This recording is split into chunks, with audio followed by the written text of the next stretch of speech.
England's footballers have undergone unpleasant, potentially controversial asthma tests in preparation for this summer's World Cup. Sportsmail can reveal that the Football Association contacted clubs at the end of last month informing them of their plan to offer Ukipnik voluntary hyperpnea tests to Gareth Southgate's squad at St George's Park this week. But the move could leave the national team open to accusations that they have entered a grey area even if such testing is fairly commonplace in elite sport. The widespread use of asthma medication among professional athletes does invite cynicism when there is a history of abuse of such drugs, not least in endurance sports like cycling and athletics. And the question that may perhaps be put to the FA is why they need to test Southgate's players for asthma when they already operate as professional athletes under the care of highly qualified medical teams at their clubs. An email was nevertheless sent to clubs by the England medical team on February 28, informing them that they were looking for exercise-induced asthma or control of pre-existing asthma. The email added that no treatment would be initiated without the clubs being informed and also offered the clubs the opportunity to object. Further to that, it asked if their players had already undergone an EVH test under club supervision. While there are plenty of examples of high-profile footballers with asthma,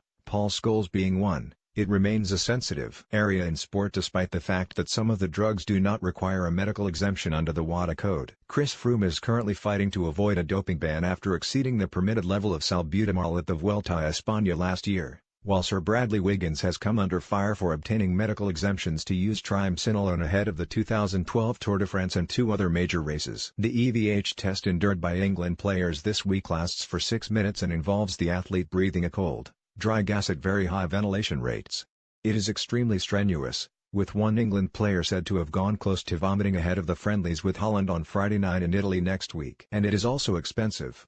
Testing an entire football squad can cost as much as £50,000. The FA declined to comment on Wednesday night, but one medical expert with links to a Premier League club suggested concern about pollution in certain Russian cities or even the heavily forested area around the England training base near St. Petersburg may have been a factor in ordering the test, although there does not appear to have been mention of it in the email. Another source argued it was perfectly acceptable to test players and make sure they can perform to their optimum at the World Cup if they have not undergone such tests at their clubs. Another medical expert at a club questioned whether the FA's appointment of a doctor with a background in Olympic and endurance sport could be behind the initiative. Prior to becoming England team Dr. Rob Chakravarty treated Sir Mo Farah and other elite British athletes, although earlier this month he faced calls in a parliamentary report to be investigated by the General Medical Council for failing to properly record an infusion of L-carnitine given to Farah. On Wednesday night, the FA would not confirm if Chakravarty was indeed behind the initiative. Exercise-induced asthma does seem to be surprisingly common among elite athletes. When members of the British swimming squad were tested 3 or 4 years ago, it was found that 70% had a form of asthma, compared to the national asthma rate of between 8 and 10%.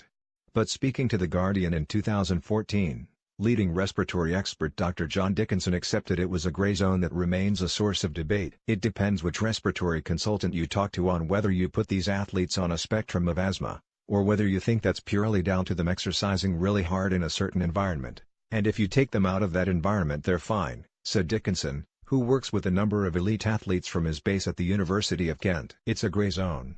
But my argument is it's a form of asthma.